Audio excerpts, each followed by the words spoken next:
Okay, recording start हो गया sir.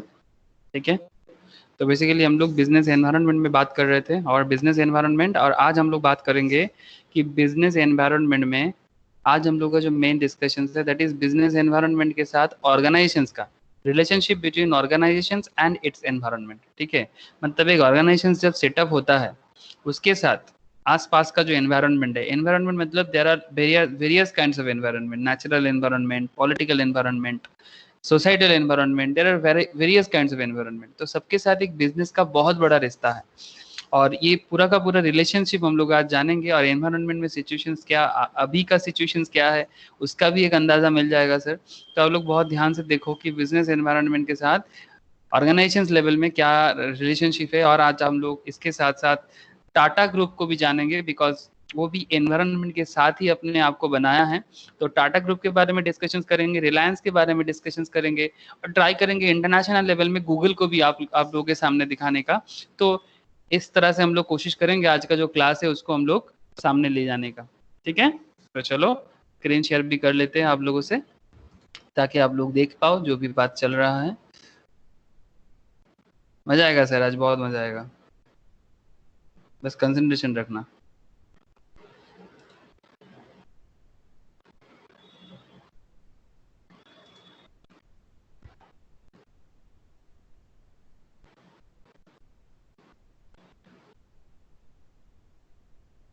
Screen already shared as a okay. So just look business environment and its relationship between organizations and its environment. पहले दो चार बात देख लेते हैं सर, किताब में कैसा है। सबको मेरा आवाज आ रहा है? Yes sir. Okay sir, thank you.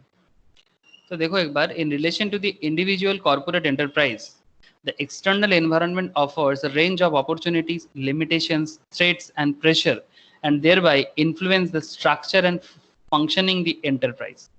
Influencing the structure and functioning of the enterprise. इसका मतलब क्या?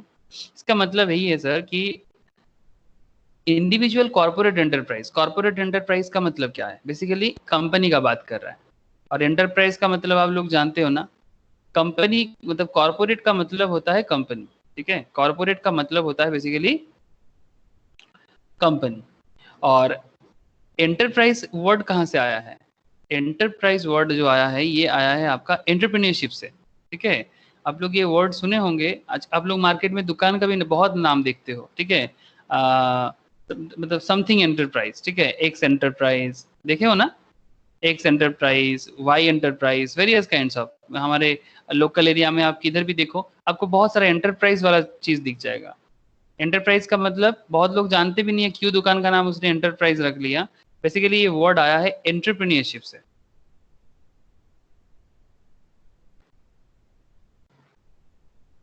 एंटरप्रेन्योरशिप से ये वर्ड आया है।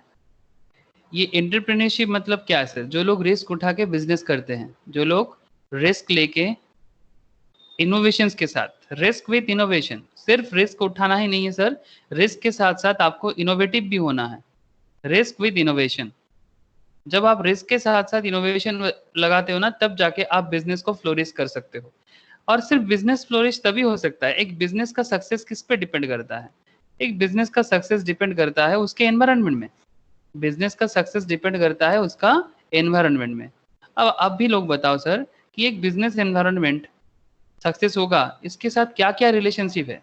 एक बिजनेस एनवायरनमेंट, हम लोग बिजनेस के बारे में बात कर रहे हैं, बहुत लोगों को ऐसा फील हो सकता है कि बिजनेस एनवायरनमेंट है, हम लोगों को तो जॉब करना है, हमें क्या है बिजनेस एनवायरनमेंट के साथ।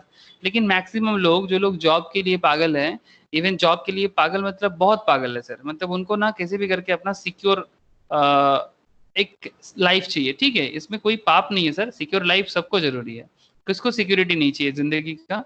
लेकिन कोरोना आके जिंदगी का सिक्योरिटी को एकदम तहस नहस कर दिया। जब से ये कोरोना आया है कोई सिक्योर नहीं है, नो वन इज सिक्योर। ठीक है, चाहे इनकम ज्यादा करने वाला, चाहे इनकम कम करने वाला, मतलब ये एकदम ट्रुथ को दिखा रहा है।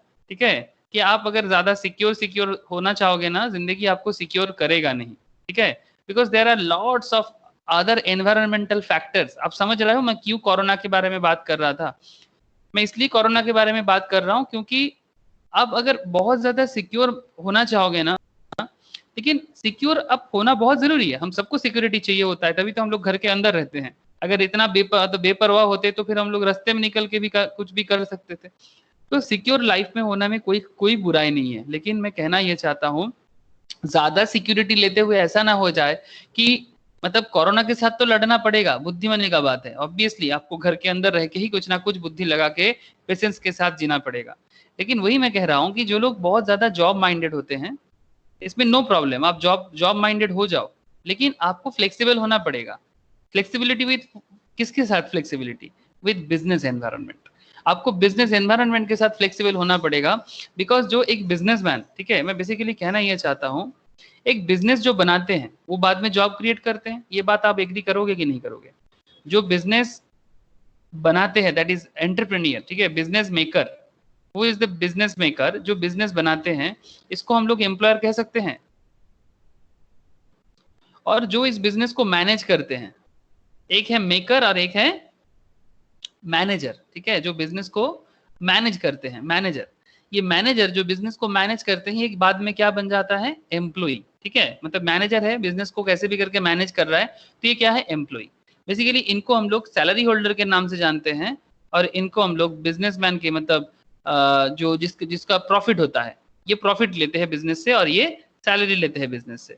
लेकिन अल्टीमेटली दोनों जगह, चाहे बिजनेस का सिनेरियो मतलब एम्प्लॉय का कंसेप्ट पॉइंट ऑफ व्यू हो, चाहे एम्प्लॉयर का पॉइंट ऑफ व्यू हो, चाहे आप बिजनेस का मैनेजर हो, चाहे आप बिजनेस का क्रिएटर हो या मेकर हो, ठीक है, maybe you are a creator of a business और मेकर ऑफ ए बिजनेस, और जो यहाँ पर काम कर रहा है एम्प्लॉय, ठीक है, या उसको आप ब्लू कॉलर हो, व्हाइट कॉलर हो, मतलब आप प्रोफेशनल हो सकते हो, आप कोई प्रोफेशनल हो सकते हो, जैसे कि आप लोग बनोगे सर, आप प्रोफेशनल एम्प्लॉय बनोगे।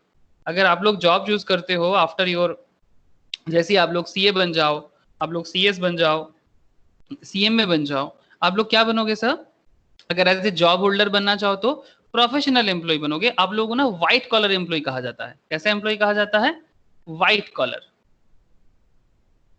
और कुछ लोग ऐसे भी हैं जो लेबर टाइप का काम करते हैं ऑर्गेनाइजेशंस पे ही, तो वो कैसे, उसको क्या कहते हैं सर? ब्लू कॉलर कहते हैं। जो लेबर होते हैं ना ऑर्गेनाइजेशंस पे, वो भी मैनेज करते हैं, दोनों ही ना। बिजनेस को मैनेज करने के लिए जितना लेबर का जरूरत है उतना ही मैनेजर का जरूरत है। इवन लेबर का जरूरत से ज्यादा है, मतलब बिना लेबर का ऑर्गेनाइजेशन का चक्का तक नहीं हिलता है।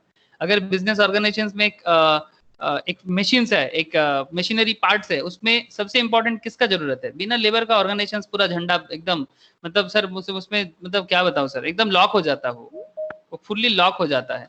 तो इसलिए बिजनेस ऑर्गेनाइजेशन को चलाने के लिए लेबर मैनेजर मतलब एज एन एम्प्लॉय जितना इंपॉर्टेंस ही है, उतना ही इंपॉर्टेंस ही एज ए ओनर का भी है।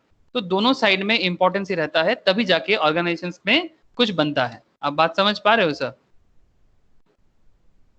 हेलो? Yes sir. हाँ, तो वही मैं यहाँ पर आप लोगों को बताने का कोशिश कर रहा हूँ। और ये जो बिजनेस ऑर्गेनाइजेशन एंड एनवायरनमेंट जो है, ये बेसिकली आपको यही सिखाता है कि किस तरह से एक corporate, individual corporate enterprise, the external environment offers range of opportunities. मतलब एक्सटर्नल एनवायरनमेंट जो है ना बिजनेस के लिए, हर एक बिजनेस के लिए एक एक्सटर्नल एनवायरनमेंट होता है। मतलब सपोज ये रहा आपका बिजनेस, सपोज आपका बिजनेस यहाँ है, ठीक है, आप एक फैक्ट्री चलाते हो, ठीक है, मैं थोड़ा सा कोशिश कर रहा हूँ सर, मेरा उतना ड्राइंग अच्छा नहीं है, जस्ट ट्राई कि ये आपका मानो कि फैक्ट्री है, यहाँ पर फैक्ट्री में आपका चूल्हा है, ठीक है, फैक्ट्री में वो होता है ना जहाँ से धुआं निकलते हैं, ठीक है, आपका फैक्ट्री है, ये आपका फैक्ट्री है। तो आप फैक्ट्री में कुछ भी मैन्युफैक्चर करो, सपोज आप एक क्या मैन्युफैक्चर करोगे? आप बिस्किट्स मैन्युफैक्चर कर दो, आप बिस्किट्स मैन्युफैक्चर कर दो, आपका बिस्किट्स का कंपनी है, ठीक है, आप बिस्किट्स मैन्युफैक्चर करते हो, तो बिस्किट जो बना रहा है इसके साथ इसका एक्सटर्नल एनवायरनमेंट, मतलब ये आपके अंदर का इंटरनल एनवायरनमेंट है, ठीक है, this is your internal part. But आपका मार्केट में आसपास का जो एक्सटर्नल पोजीशन है, ठीक है, आपका बिस्कुट बिजनेस को बनाने के लिए, ठीक है, वो बहुत वाइटल है।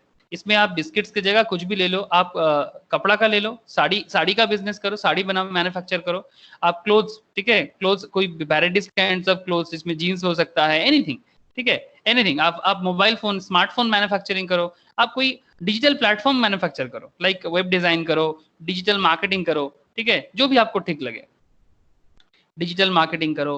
आपका फैक्ट्री किसी भी चीज का हो सकता है, आजकल डिजिटल वर्ल्ड है तो डिजिटल में बात होना चाहिए, डिजिटल लाइक डिजिटल मार्केटिंग हो गया आपका, फिर आपका आ जाता है वेब डिजाइनिंग, ठीक है, वेब डिजाइन हो गया। तो ये जो भी है बिजनेस का, मतलब ये अलग अलग बिस्किट्स बनाने से लेकर डिजिटल मार्केटिंग तक, वेब डिजाइनिंग तक, ईच एंड एवरीथिंग, ठीक है। आप एज एन अकाउंटेंट भी आपके फैक्ट्री में एक चार्टर्ड फार्म बनाते हो आप, सपोज आप लोग आगे जाके क्या करोगे, आप एक सीए फार्म बनाओगे, आप एक सीएस फार्म बनाओगे, आप एक सीएमए फार्म बनाओगे, मतलब जब आप प्रैक्टिस होके अपना ही खुद का प्रोफेशन सेटअप करोगे तो आपका अपना फार्म होगा, ठीक है। जैसे कि ऐसा भी होता है, जानते हो ना, CA plus CS plus CMA तीनों मिलकर भी फार्म बना सकते हैं, कोई प्रॉब्लम नहीं है, ठीक है। सब अपना अपना काम करेगा, सीएस अपना काम करेगा, सीए अपना काम करेगा, सीएमए अपना काम करेगा। ऐसे एनवायरनमेंट भी आप लोग क्रिएट कर सकते हो, ऐसा होता है। और ये बहुत ही वर्सेटाइल एनवायरनमेंट है, it's a very versatile, because सबका अलग अलग काम है। सपोज एक फैक्ट्री चलता है तो इसमें तीनों का काम है।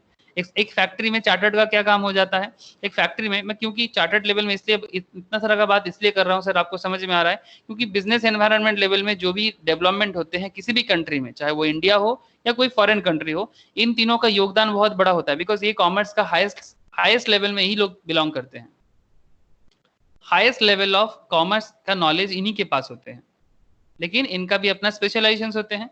जैसे ये अगर फैक्ट्री है, इसका जो भी अकाउंटिंग पार्ट है, अकाउंट्स एंड फाइनेंस पार्ट, इसमें कौन ध्यान देगा, इसका total accounts and finance part में चार्टर्ड अकाउंटेंट ध्यान देगा, मतलब पैसा कहां से आएगा और उसका प्रॉपर इन्वेस्टमेंट क्या होगा, है ना। इसमें चार्टर्ड अकाउंटेंट का मतलब रोल प्ले हो जाएगा, आप समझ रहे हो ना। एक सीएस का रोल प्ले क्या हो जाएगा, ये पढ़ाया जाता है, ये role of chartered accountant, role of company secretary, it's a very important thing. एक सीएस का क्या काम हो जाएगा, इसमें जो लीगल मैटर्स है ना, एक कंपनी को बिल्ड करने के पीछे या फिर कंपनी को डेली स्मूथली रन करने के पीछे कंपनी रिलेटेड जो भी लीगल मैटर्स है, इसमें सीएस का योगदान होगा। और सीएमए का मेन काम क्या होगा, बहुत ही वाइटल काम है सीएमए का। ये फैक्ट्री, आपका फैक्ट्री जो भी प्रोडक्ट मैन्युफैक्चर करेगा ना, आपका फैक्ट्री जो भी प्रोडक्ट मैन्युफैक्चर करेगा, what ever with the product, चाहे मैं जैसे बता रहा था बार बार, चाहे वो बिस्किट्स बनाने का काम हो, चाहे वो बिस्किट्स बनाने का काम हो, चाहे वो डिजिटल मार्केटिंग का जॉब हो, चाहे वो वेब डिजाइनिंग कंपनी हो, whatever be your organisation, doesn't matter. बस इंपॉर्टेंट यही है कि सीएमए बेसिकली इस प्रोडक्ट का कॉस्ट क्या होगा, बिकॉज अल्टीमेट प्रोडक्ट का सेल डिपेंड करता है प्रोडक्ट के कॉस्ट में, है ना। प्रोडक्ट का सेल डिपेंड करता है, प्रोडक्ट हो या सर्विस, इसका सेल डिपेंड करता है किस पे, इस पे कॉस्ट पे, मतलब इसका कॉस्टिंग क्या होगा, ठीक है, क्या दाम पे, मार्केट प्राइस क्या होना चाहिए, ठीक है, मार्केट प्राइस क्या ना होना चाहिए, मतलब वाइटल डिसीजंस, जो भी वाइटल डिसीजंस ना, ये सीएमए के हाथ में होता है, आप समझ रहे हो सर। तो ये जितना सारा मैं बात कर रहा हूँ, ये जो अलग अलग मैटर में मैं बात कर रहा हूँ, ये सब क्या है, these all are external environment। Hello, हाँ या ना बताओ। इस एक्सटर्नल एनवायरनमेंट है ना, एक्सटर्नल एनवायरनमेंट के साथ कोप अप करने के लिए इस तरह का प्रोफेशनल बनाया जाता है।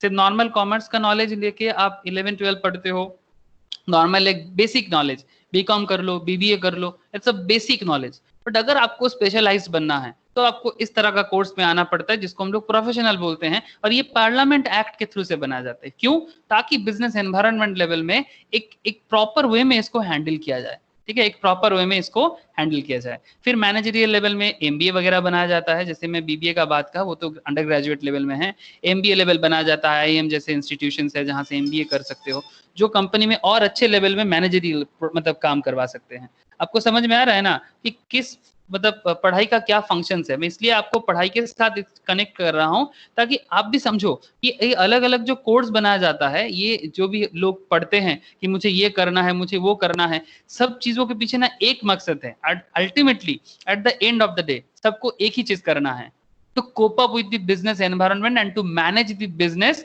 for the future growth of that organization। is it clear to you? Hello,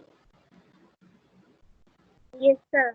है ना। चाहे कोई भी कोर्स हो, ठीक है, चाहे इवन मैं यहाँ पर कॉमर्स रिलेटेड कोर्स बताया, अगर आप मानो कि कोई इंजीनियर बन रहा है, ठीक है, कोई इंजीनियर बन रहा है, कोई मानो कि डॉक्टर का कॉन्सेप्ट थोड़ा, लेकिन डॉक्टर को भी आज के डेट में आप ले सकते हो, लाइक जो भी प्राइवेट हॉस्पिटल्स है वो भी तो बिजनेस ही करता है। प्राइवेट हॉस्पिटल्स में सबसे इंपॉर्टेंट क्या है, डॉक्टर है। तो जिस हॉस्पिटल्स में जितना अच्छा डॉक्टर होगा, वो हॉस्पिटल्स में सबसे ज्यादा मतलब बिजनेस होगा, ठीक है। तो अच्छा इंजीनियर बिजनेस के लिए बहुत जरूरी है, अच्छा डॉक्टर बिजनेस के लिए जरूरत है, अच्छा मतलब और भी काफी सारा मैटर्स है, मतलब आप कितना भी प्रोफेशन बना लो, at the end of the day business environment matter, at the end of the day business environment matter. अगर ये कॉन्सेप्ट आपके दिमाग में जा रहा है तो चलो सर आगे आगे बात करते हैं। देखो क्या बताता है बिजनेस, बिजनेस एनवायरनमेंट में एनवायरनमेंट है, इधर भी एनवायरनमेंट है, ठीक है, बीच में बिजनेस है, चारों तरफ एनवायरनमेंट, हम लोगों को सबको पता है कि एनवायरनमेंट चारों तरफ होता है और बीच में बिजनेस होता है। Exchange of resource and exchange of information, exchange of resource and exchange of information. आपके सामने दो चीज है, एक आपके सामने रिसोर्स है, जो रिसोर्स को यूज करके आपको बिजनेस करना है, और आपके सामने इंफॉर्मेशन है। आगे देखो सर, एक्सचेंज ऑफ इंफॉर्मेशन किस तरह से बिजनेस को हेल्प कर सकता है, बहुत इंटरेस्टिंग चीज है, बहुत इंटरेस्टिंग, प्लीज ध्यान देना। आई होप आप लोग सुन रहे हो बहुत इच्छे, मतलब इंटरेस्ट के साथ सुनो, नहीं तो और कुछ नहीं सर, मैं बोल के तो निकल जाऊंगा, बट आप अगर अपने लाइफ में इसको कनेक्ट नहीं कर पाए ना, ना तो आपका एग्जाम का दरिया पार होगा और ना ही आपका जिंदगी का दरिया पार होगा, दोनों दरिया क्रॉस करना बहुत जरूरत है सर। बंगाली में एक गाना है जानते हो, बोलता है कुल नाई किनार नाई अकुल दरियार पारे, मतलब ना तो किनारा मिल रहा है ना तो कुछ मिल रहा है, मतलब ऐसा हालत में मत रहियो। बहुत ही फेमस बंगाल बांग्लादेशी गाना है। The relationship between the organizations and its environment may be discussed in terms of interaction between them in several major areas which are outlined below. Exchange of information, the organization scans the external environment variables, their behavior, and changes generate important information and uses it its planning, decision making, and control purpose. Planning करना ये managerial काम है sir, जिसको management जो लोग पढ़ते हो, already management CS पढ़ते हो, सीएस में सीए में मैनेजमेंट में बहुत ज्यादा फोकस नहीं किया गया है, ठीक है, यही तो सबसे मतलब सीए का सबसे बड़ा प्रॉब्लम है कि सीए में ना मैनेजमेंट में एकदम फोकस नहीं है। आगे आगे इंस्टीट्यूट कोशिश कर रहा है, वो एक प्रैक्टिकल ट्रेनिंग देता है इंस्टीट्यूट मैनेजमेंट के ऊपर, ठीक है, सी इंस्टीट्यूट सीएम इंस्टीट्यूट सबको ही मैनेजमेंट में प्रैक्टिकल ट्रेनिंग देता है, लेकिन सीएस और सीए में दोनों पढ़ाते भी है, ठीक है। और नॉर्मल 11-12 लेवल में ये सब आप लोग बस एक थियोरिटिकल सब्जेक्ट के साथ पढ़ के आए हो, but it's a hardcore reality sir, इसको तो रियल लाइफ में इसको अप्लाई करना बहुत मुश्किल का चीज़ है, जितना हम लोग पढ़ने के टाइम पे सोचते हैं। तो देखो प्लानिंग करना, ऑर्गेनाइजेशंस पे प्लानिंग करना, डिसीजन मेकिंग करना, कंट्रोल करना, ये सब पर्पस के लिए इंफॉर्मेशन का एक्सचेंज करना बहुत जरूरी है। कोई कुछ कह रहे हो क्या? हेलो, एक आवाज आया, कोई कुछ कह रहा है? निकिता की जो बोल चीज की, ओके, कोई कुछ नहीं कह रहा है, नो प्रॉब्लम। तो देखो पॉइंट क्या है सर, जैसे कि information generation is one way to get over the problems and uncertainty and complexity of the external environment. Information is to be gathered on economic activity and market conditions, technological development, social and demographic factors, political governmental policies, and postures and activities of other organizations, and so on. Both current and projected information is important for the organizations. कैसे देखो, reality bite देखो, reality bite से एक idea मिल जाएगा। Any data having commercial importance, any data, please point to be noted, sir. Any data having commercial interest, importance is information.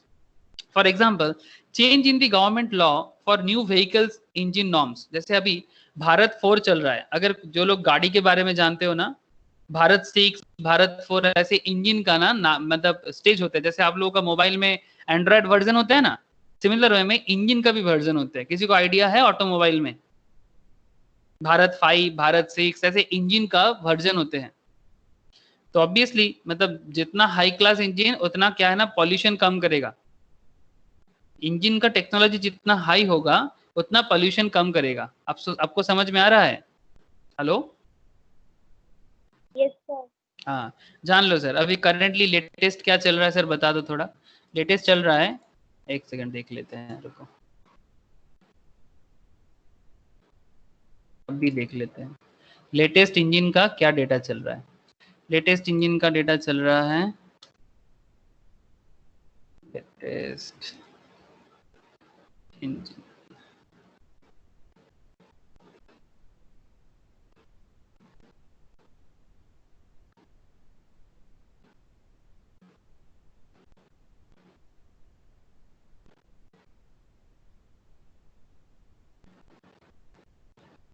I think Bharat 5 या 6 ऐसा कुछ चल रहा है।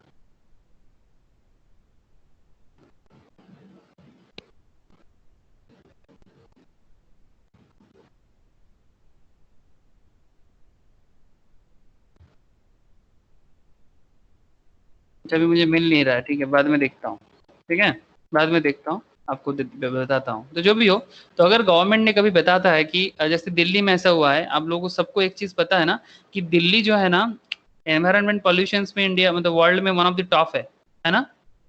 तो दिल्ली का एनवायरमेंट पॉल्यूशन को कंट्रोल करने के लिए दिल्ली में पुराना इंजन का कार को बैन किया गया था, और दिल्ली में सारा का सारा भारत हेवी का मतलब भारत इंजन का एकदम लेटेस्ट टेक्नोलॉजी यूज करने के लिए मैंडेटरी किया गया था। तो जब भी ऐसा कुछ होता है ना, इसमें एक प्रॉब्लम है सर बिजनेस सिनारियो में। सर कैसा प्रॉब्लम? क्योंकि सर जो गाड़ी मॉडल ऑलरेडी मार्केट में जो जो लोग ऑटोमोबाइल कंपनीज चलाते हैं, उनके लिए अचानक से न्यू मॉडल में न्यू इंजन को डालना और जो पुराना मैन्युफैक्चर हो चुका है उसको चेंज करना काफी कॉस्टली नहीं हो जाएगा? हेलो, आपको समझ में आया मेरा पॉइंट? कि जैसे ही गवर्नमेंट ने बोल दिया कि न्यू व्हीकल्स इंजन नॉर्म्स ला दिया कि भाई इंजन जो है वो एकदम लेटेस्ट टेक्नोलॉजी का होना चाहिए, तो जो भी कंपनी ऑलरेडी मार्केट में manufacturing already done, like Tata, Tata car है ना, टाटा का ट्रक है, टाटा का बस है, ठीक है। तो ये लोग ऑलरेडी जो ट्रक बस या फिर मतलब कार जो भी बना चुका था 4 व्हीलर, ठीक है, तो इनका जो भी ऑलरेडी स्टॉक है ये सब तो ओल्ड इंजन वर्जन में है, और ओल्ड इंजन का मार्केट प्राइस भी थोड़ा कंपेरेटिवली लो है compare to new vehicles engine जो मार्केट में आया है। तो बिजनेस पर्पस के अगर देखा जाए तो ये मोटर व्हीकल्स कंपनी के लिए एक लॉस मेकिंग सिचुएशन हो सकता है, ठीक है। लेकिन तो इसीलिए इसीलिए कहने का मतलब है ये सर कि ये जो एक छोटा सा इंफॉर्मेशन आया मतलब बाकी किसी के लिए ये एक डेटा हो सकता है। देखिए देखिए, इस data for biscuit manufacturer but an information for an automobile manufacturer. मतलब ये व्हीकल इंजन नॉर्म्स एक बिस्कुट मैन्युफैक्चरर के लिए क्या है? अरे पता है, मतलब बिस्कुट मैन्युफैक्चर, सपोज आप बिस्किट मैन्युफैक्चरिंग कंपनी चलाते हो, तो बिस्किट मैन्युफैक्चरिंग कंपनी का अंदर बात चल रही है, पता है आजकल गाड़ी के लिए क्या बोला कि वो न्यू इंजन छोड़ के गाड़ी नहीं चला सकते, जानते हैं ना। तो जैसे हम लोग बात कर रहे हैं, हम लोग भी इसको ना एक डेटा जैसा ही समझेंगे, हमारे लिए जस्ट डेटा। बट एक ऑर्गेनाइजेशन के लिए, जो लोग ऑटोमोबाइल ऑर्गेनाइजेशन है, उनके लिए ये डेटा नहीं है सर, ये से इंफॉर्मेशन है, उनके लिए बहुत काम है इसका, उनका बिजनेस में एक बहुत बड़ा इंपैक्ट डाल सकता है। मैं आपको एक चीज बता दूं, ये जो छोटा छोटा इन्फॉर्मेशन है ना, आप समझ में नहीं सकते सर। हम लोगों को क्या लगता है, ये कॉमन परसेप्शन है स्टूडेंट सोसाइटीज में, not only student society, in big society also, मतलब ओवरऑल मतलब टोटल बिजनेस मतलब एनवायरमेंट में। मैं आपको एक छोटा चीज बताता हूँ। सपोज जैसे मैंने यहाँ पर आपको बताया कि क्या बताया आपको मैं कि इंजन में चेंजेस आ सकता है, ठीक है। तो एक सिंपल, ये जैसे इंजन में चेंजेस लाने के लिए गवर्नमेंट कुछ डेटा देता है ना, इसका डायरेक्ट इम्पैक्ट कहाँ होता है जानते हो? इसका डायरेक्ट इम्पैक्ट होता है इस तरह का बिग कंपनीज में। जैसे मैंने यहाँ पर आपको टाटा मोटर्स दिखा रहा हूँ, देख रहे हो ना sir. Tata is a very popular car मतलब मोटर व्हीकल्स कंपनी जो कार को मैन्युफैक्चर करते हैं।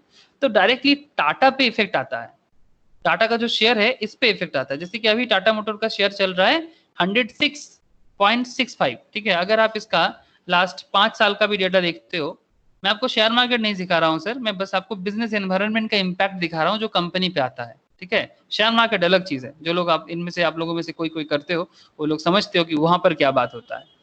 ये देखो, टाटा मोटर का शेयर का दाम चल रहा था सर 400 के आसपास, जो धीरे धीरे इवन हाईएस्ट में 600 के आसपास भी गया है लास्ट 5 ईयर्स में। अगर आप मैक्सिमम भी देखो ना, तो ये मैक्सिमम मैक्सिमम नियर अबाउट 600 के पास गया है, और अभी ये अपना लोएस्ट सिचुएशंस में ही जा रहा है। इसका मतलब टाटा मोटर्स का बिजनेस काफी डाउनग्रेडेड हुआ है लास्ट फ्यू ईयर्स में, है ना। सिमिलर वे में अगर एक दूसरा कंपनी देखो, सिमिलर मोटर व्हीकल्स में, ऑटोमोबाइल्स में, अशोक लेलैंड, नाम सुने हो सर? ये भी ट्रक बस बनाते हैं। अशोक लेलैंड का शेयर प्राइस देखो 51 चल रहा है। इसका भी अगर आप मैक्सिमम शेयर प्राइस देखो, तो ये भी हाईएस्ट में 150 रुपीज करके पर शेयर गया है मार्केट में, लेकिन अभी काफी लो डाउनग्रेडेड में जा रहा है। मतलब ऑटोमोबाइल सेक्टर्स में कुछ तो प्रॉब्लम है, कुछ तो प्रॉब्लम है। दैट मीन्स ये जो प्रॉब्लम, हम लोगों को क्या लगता है, मतलब बट पीपल थिंक, हमें लगता है कि भाई अकाउंट्स आ जाता है ना, हम डायरेक्टली सोचते हैं कि भाई अकाउंट्स आ गया, हमको बहुत कुछ आ गया, हम तो पूरा बिजनेस सीख गए, हमको कॉस्टिंग करना आ गए, हमको मैथ थोड़ा बहुत आ गए, तो उनको सब्जेक्ट समझते हैं। लेकिन एक इंफॉर्मेशन कितना इंपॉर्टेंट है, एक इंफॉर्मेशन कितना इंपॉर्टेंट है, इसका कितना बड़ा इम्पैक्ट हो सकता है।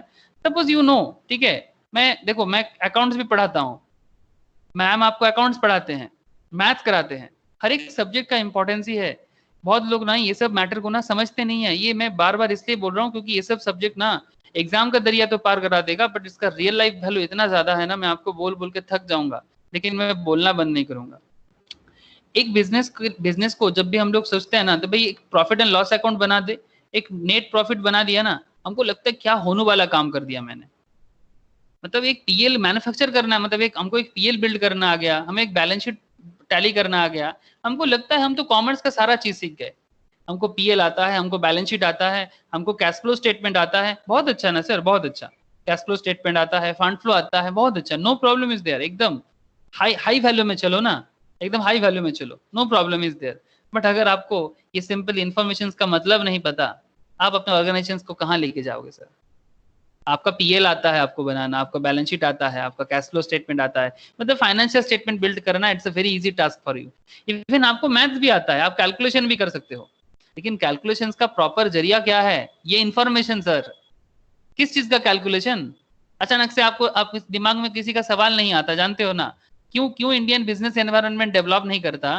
क्योंकि किसी के दिमाग में सवाल नहीं आता, सबको ना मैथ्स करना आता है। सीरियसली, कल एक आईआईटी खड़गपुर का एक प्रोफेसर के पास एक कोर्स कर रहे थे मैं, मतलब मुझे एक टेक्नोलॉजिकल एक कोर्स है, ठीक है, वो क्लाउड प्लेटफॉर्म के ऊपर है, तो आईआईटी से वो कोर्स करा जा रहा, तो मैं वो कोर्स में ज्वाइन किया। तो मैं सोच रहा कि चलो अच्छा होगा, आईआईटी से पढ़ लूंगा, अच्छा रहेगा, और वो अभी एक कॉम्प्लीमेंट्री वैल्यू भी दे रहा है, ठीक है, तो क्लाउड नेटवर्किंग के ऊपर एक ये है।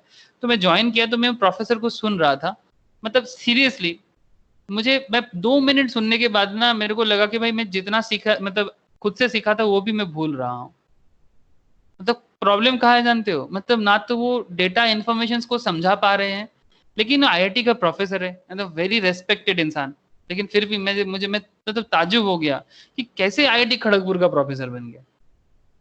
आप समझ रहे हो सर मैं क्या बोल रहा हूँ? फिर मैं मैम को दिखाया, हमने देखो आईआईटी खड़गपुर का टीचर है, क्या सिखाएंगे लोगों को, बहुत नॉलेजेबल हो सकते हैं, लेकिन एज ए टीचर उनको एटलीस्ट मिनिमम प्रेजेंटेशन स्किल या मिनिमम बोलने का तरीका होना चाहिए। समझा ही नहीं पा रहे, इंटरेस्ट ही नहीं क्रिएट कर पा रहे, पता नहीं। तो जो भी हो, बेसिकली मैं ये नहीं बोल रहा हूँ कि सर मैं बहुत अच्छा पढ़ाता हूँ, बट बेसिकली मैं कहना यह चाहता हूँ कि अगर कोई टीचर ये आपको नहीं सिखाता है, तो फिर अल्टीमेटली आपको पढ़ने का मतलब ही क्या है? That is the main thing जो मैं बेसिकली कह रहा हूँ। जैसे ये अशोक लेलैंड का शेयर मैं क्यों आपको दिखा रहा हूँ, अशोक लेलैंड का शेयर जब भी आप देख रहे हो, आपके दिमाग में क्या जा रहा है?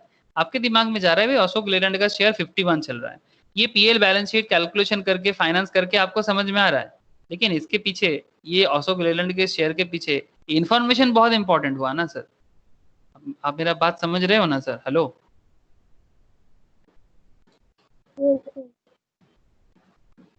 समझ नहीं आ रहा है क्या? आ रहा है सर। आ रहा है सर, वेरी गुड। मतलब बेसिकली मैं वही बार बार बोल रहा हूँ कि इन्फॉर्मेशन बहुत इंपॉर्टेंट है।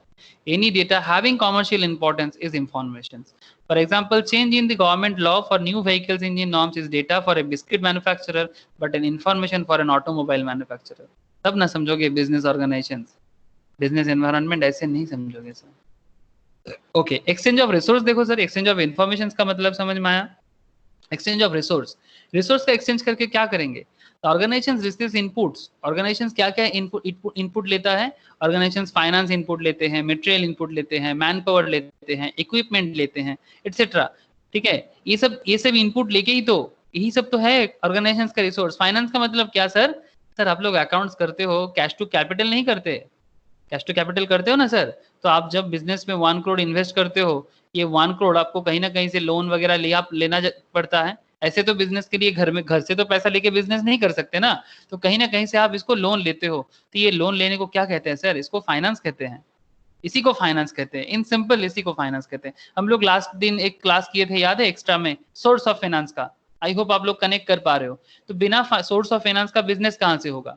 तो ये जो रिसोर्स है, ये क्या है? Financial resource. मटेरियल, आपको जिस चीज का बिजनेस करना है, सपोज रॉ मटेरियल में आप एक, जैसे टाटा स्टील, टाटा स्टील का बिजनेस का रॉ मटेरियल क्या है सर? टाटा स्टील का बिजनेस का रॉ मटेरियल है आयरन ओर, मतलब कच्चा लोहा। आयरन ओर है इसका बिजनेस का रॉ मटेरियल, तो जहां मिलता है वो जगह में जाना पड़ेगा ना।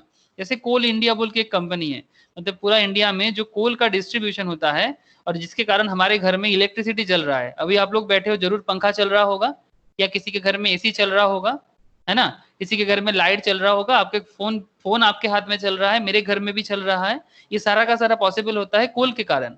अगर हमारे कंट्रीज में या फिर वर्ल्ड में कोल नहीं होता ना, तो ये जो पूरा का पूरा पावर जनरेट हुआ है ना, it's a thermal power sir, it's a thermal power.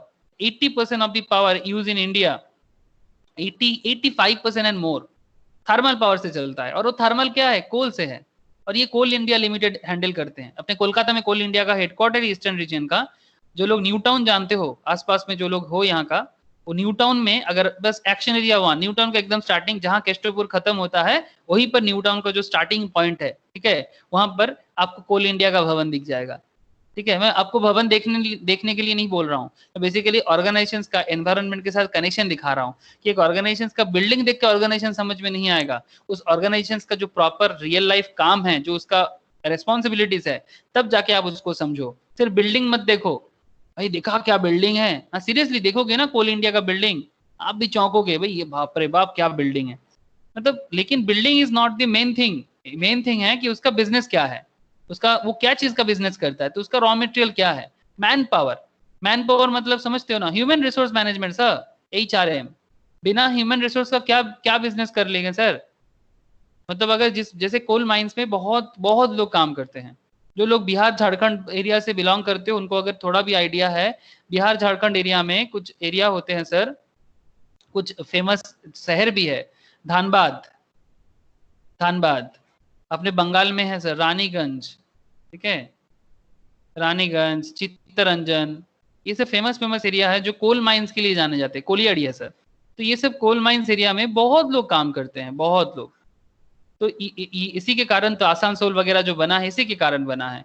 Asansol, Dhanbad city, Raniganj, even Tata में भी जो भी है, तो वहां पर माइंस बहुत सारा है, not only coal mines, varieties of mines. तो बेसिकली अगर ये सब जो भी बना है, इसके पीछे ह्यूमन पावर तो बहुत है ना।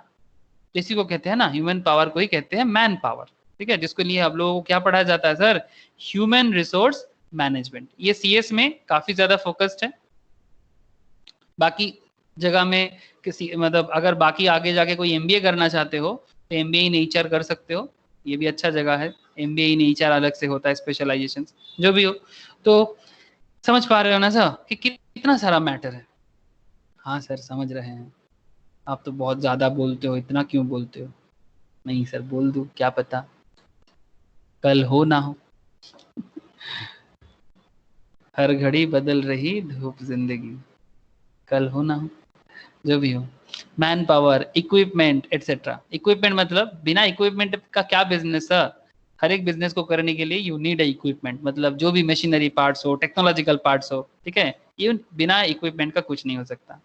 जैसे from the external environment do contractual and other arrangement the resource are often categorised as, देखो यहाँ इंपॉर्टेंट पॉइंट है, 5 M's। 5 M's क्या है, main, money, method, machine and material. Main, money, method, machine, material. देखो सर, देखा, main, money, method, machine, material.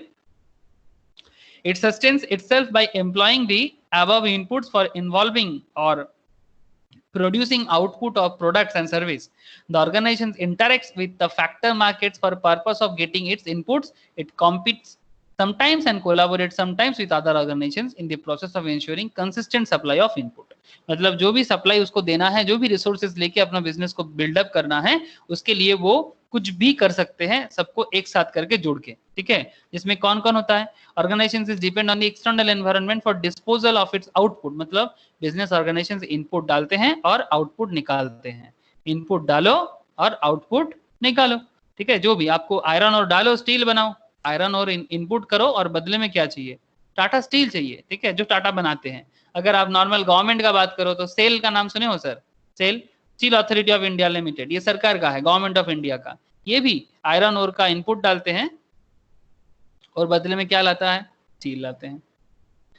Car manufacturing company, automobile, ये तो मेरा इकोनॉमिक्स का फेमस है सर, आप लोग जानते हो। इकोनॉमिक्स क्लास में मेरा स्टार्टिंग पॉइंट यही होता है कि ऑडी ऑडी नहीं, मर्सिडीज मर्सिडीज नहीं है, क्या है, मर्सिडीज मर्सिडीज नहीं है, मर्सिडीज एक पार्ट ऑफ क्ले है ना, पार्ट ऑफ क्ले, क्योंकि सारा का सारा चीज माइन से आता है, ठीक है, सारा का सारा, चाहे एक मर्सिडीज बेंज का जो ऊपर का जो स्ट्रक्चर होते हैं, जिसको हम लोग ढांचा भी कह सकते हैं, उसका ऊपर का ढांचा बनता है किससे, स्टील से बनता है, और स्टील किससे बनता है, आयरन ओर से बनता है ना। तो एक मर्सिडीज बेंज नहीं, वो स्टील का ढांचा जो है वो मिट्टी है ना, क्योंकि माइन से आएगा आयरन ओर तब ना बनेगा सर। पेट्रोल डीजल भी तो मिट्टी से ही मिलता है, ठीक है, चाहे स्टील ले लो, चाहे पेट्रोल या डीजल ले लो, चाहे आप क्या बताऊं सर, रबर ले लो, वो भी पेड़ से आता है। मतलब रबर फॉर मतलब जो भी टायर चलता है सर गाड़ी में, जो भी टायर होता है गाड़ी के अंदर, तो सारा का सारा चीज नेचुरल एनवायरनमेंट के ऊपर डिपेंड करता है ना सर।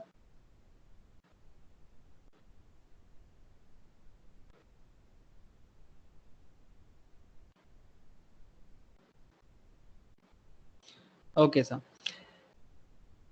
तो अल्टीमेटली हम लोगों को ये भी पता चला एक्सचेंज ऑफ रिसोर्स के तरह से क्या होता है। यहाँ पर इंपॉर्टेंट पॉइंट ये था सर, 5 एम्स है ना, ये थोड़ा ध्यान रखना, 5 एम्स जो है यहाँ पर इंपॉर्टेंट था।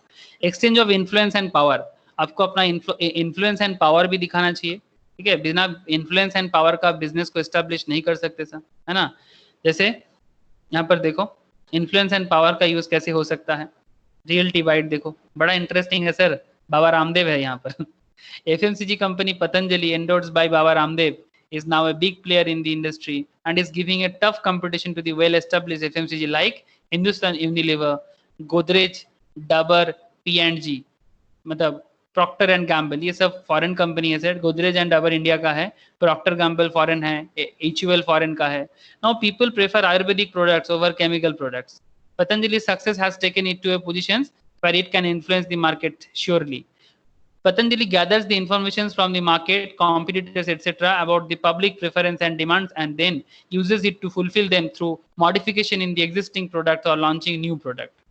क्योंकि पतंजलि को ये समझ में आ गया था सर, पतंजलि, भले ही पतंजलि का भी कुछ प्रॉब्लम मार्केट में आया है सर, कि वो आयुर्वेदिक के नाम पे हर एक प्रोडक्ट उसका आयुर्वेदिक नहीं है, ठीक है, वो भी जल्दी प्रॉफिट करने के चक्कर में वो भी कुछ कुछ प्रोडक्ट में केमिकलाइज्ड किया है, ऐसा भी खबर आया है, उसके कारण मतलब पतंजलि का मार्केट में भी प्रॉब्लम है, लेकिन फिर से वो अपने आप को फिर से कोशिश कर रहा है मार्केट को पाने के लिए। तो पॉइंट ये है सर, जैसे पतंजलि का घी, मतलब वनस्पति घी, पतंजलि का हनी, पतंजलि का एक है टूथ, वो क्या बोलते हैं वो टूथ पर, एक टूथपेस्ट है, एक दंत कांति बोल के, ठीक है, ये सब कुछ अच्छा प्रोडक्ट है पतंजलि का। पतंजलि का जो ये पाउडर होता है ना सर, क्या बोलते हैं उसको, जिसको जिससे बर्तन मांजा जाता है, वॉशिंग पाउडर, ठीक है, यूटेंसिल वॉशिंग पाउडर जो है ना, जो छाई से बनता है, ठीक है, एकदम फुल्ली नेचुरल वॉशिंग पाउडर, ये सब ना काफी अच्छा है इसका। मतलब ये सब कुछ चीजों में ना पतंजलि घी बेच के बहुत कमाते हैं, टूथपेस्ट बेच के भी बहुत कमाते हैं। इसका हनी भी काफी प्योर है, डबर हनी और पतंजलि के हनी में पतंजलि का हनी बहुत अच्छा है। वॉशिंग पाउडर भी इसका बहुत ही मतलब एकदम ऑर्गेनिक है सर, बहुत ऑर्गेनिक है, मतलब जो नेचुरल छाई से बर्तन माजा जाता है गांव साइड में, यू ऑल नो दैट, जो बहुत ही अच्छा होता है, जो अंगार से बनता है, ये भी ना ऐसा ही अंगार से बनता है, कोई केमिकल नहीं है, ठीक है, एकदम बैक्टीरिया फ्री कर देता है, और बहुत गुड बैक्टीरिया को रखते हैं, ठीक है। तो जो ये सब कोविड के केस में ये सब बहुत ही इंपॉर्टेंट है हमारे लाइफस्टाइल में, ये कोविड वगैरह ना, ये बैक्टीरिया वगैरह जो खराब चीज हमारा इम्यूनिटी सिस्टम को खराब करते हैं, उस केस में आयुर्वेदिक बहुत इंपॉर्टेंट है। और ये चीज धीरे धीरे आयुर्वेदिक सिस्टम जो धीरे धीरे ना सब यही आयुर्वेदिक ही रहेगा सर, आयुर्वेदिक ही रहेगा, बाकी सब चीज चला जाएगा, मेरा भी मानना है, मेरा भी मानना है, और रहना पड़ेगा, आयुर्वेदिक सिस्टम रहना पड़ेगा, specially not only in India, India lead करेगा, मैं आपको बता देता हूँ, आप भी रहोगे मैं भी रहूंगा, इंडिया लीड करेगा ग्लोबल लेवल में। आप लोग भी समय के साथ बदल लो और इंडिया का प्रोडक्ट फॉरेन में बेचो। ऑलरेडी इंडिया, आप लोगों को पता है ना, वो क्विनाइन बोल के जो दवाई है, वो इंडिया में मैन्युफैक्चर करता है अपने हिसाब से, और पूरा दुनिया को कोरोना से बचने के लिए दे रहा है, ठीक है, और जो बहुत अच्छा काम कर रहा है। तो अगर एक क्विनाइन दवाई जो कर पाते हैं, तो हमारे आयुर्वेदिक प्रोडक्ट, योगा हमारा आयुर्वेदिक प्रोडक्ट पूरा दुनिया भर में, और रामदेव बाबा का मेन खेल क्या था, योगा, ये वर्ल्ड बेसिस में योगा को प्रमोट किया, पूरा वर्ल्ड लेवल में योगा को प्रमोट किया। चाहे मेरे को ना रामदेव बाबा पर्सनली उतना पसंद नहीं आता, बिकॉज उनका जो एटीट्यूड है मेरे को उतना सूट नहीं करता, एज ए बाबा टाइप का लगता नहीं है, मतलब एक साधु है तो साधु जैसा नहीं है, लेकिन फिर भी ये जिस तरह से योगा को प्रमोट किया ना, ये इसमें मानना पड़ेगा सर, इसके लिए दाद देना पड़ेगा, सलाम लेना पड़ेगा। लेकिन ये योगा को प्रमोट करते हुए इंडियन घर घर में पहुंच गया, specially in north India and western parts of India. East India में उतना पॉपुलर नहीं हो पाया, सीरियसली अगर होता ना तो फिर आज बंगाल और बिहार में भी ना काफी ऐसा योगा का प्रैक्टिस चालू हो जाता, जैसा हुआ नहीं है। लेकिन अगर आप नॉर्दर्न पार्ट ऑफ इंडिया में जाते हो, अगर आप वेस्टर्न पार्ट्स में जाते हो, काफी पॉपुलर हुआ है सर, ठीक है, और धीरे धीरे और होगा, क्योंकि बिना योगा का आज के डेट में इम्यूनिटी सिस्टम बूस्ट करना एकदम इम्पॉसिबल है। स्कूल में योगा मास्ट हो जाना चाहिए, must, because it's a very famous exercise system जो हमारा हर एक ऑर्गन सिस्टम को ना कनेक्ट करता है, ठीक है। वो मतलब योग का मतलब और कुछ नहीं सर, कनेक्ट करवाना, मतलब आपका पूरा बॉडी ना एक दूसरे के पार्ट के साथ कनेक्ट रहेगा। जो भी हो, मैं तो योगा टीचर नहीं हूँ सर, और मेरा फिटनेस भी उतना अच्छा नहीं है, लेकिन फिर भी ये सही है sir, it's a hardcore truth, it's a hardcore truth. जो भी हो, सबसे पहले योगा सिखाया, बाद में आयुर्वेदिक प्रोडक्ट बेचना चालू कर दिया। और खराब क्या है सर, बहुत लोग ना रामदेव बाबा का बुराई करते हैं कि साधु बाबा है, बिजनेस करना चालू कर दिया। भाई साधु बाबा का एंटरप्रेन्योरशिप एबिलिटी तो देखो। मैंने एक बार ऐसे एक दुकानदार है, ठीक है, मैं तब श्याम बाजार एरिया में रहता था 4-5 साल पहले, तो एक दुकानदार है, तो उनसे मैं बात कर रहा था, तो मैं उनको बोला कि पतंजलि का है। बोले पतंजलि क्या? बोले नहीं पता नहीं आपको, रामदेव बाबा का एक ब्रांड आया है, रामदेव बाबा। बोले वो बाबा आजकल बिजनेस भी कर रहा है, हाँ क्या युग आया है, ऐसा करके मुझे बोल रहा है। तो मैं उसको बोला कि खराबी क्या है, मैं उसको मतलब मैं चुप नहीं रह पाया, मैं बोला कि इसमें खराबी क्या है। अगर कोई इंडियन इंसान अपना इन्फ्लुएंस को यूज करता है, अगर कोई इंडियन चाहे कोई भी हो, चाहे वो एक प्लेयर हो, ठीक है, चाहे वो एक फिल्म स्टार हो, चाहे वो एक पॉलिटिशियंस हो, वट एवर भी, ठीक है, चाहे वो अपने हिसाब से किसी भी फील्ड में पॉपुलर है। जैसे आप लोगों को पता होगा, जो लोग थोड़ा बहुत खबर रखते हो, ये अपना विराट कोहली है ना, विराट कोहली का एक जिम होता है ना सर, एक जिम का पॉपुलैरिटी है उसका, मतलब उसका एक ना जिम चेन है, उसका फिटनेस चेन, ठीक है, उसका एक पर्सनल फिटनेस चेन है। तो ये जो फिटनेस चेन हो गया, जिम का चेन हो गया, तो विराट कोहली तो एक स्पोर्ट्समैन है, उसको बिजनेस करने का क्या जरूरत है। ये धोनी का भी ना अपना कुछ चेन है, जानते हो ना, मार्केट में चलता है धोनी भाई का। तो इस तरह से हर एक का मतलब अपना personal influence and power use करके वो बिजनेस को अपने हिसाब से कर सकते हैं, और क्यों ना करे, क्यों ना करे, ठीक है। जैसे मैं तो सोच रहा हूँ सर, मैं आप लोगों को बोलना भूल गया, मैंने आप लोगों के साथ शेयर करने वाला था, मैं आज दिमाग में आया मेरा। आप लोग जानते हो टेलीग्राम बोल के एक ऐप है, व्हाट्सएप जैसा।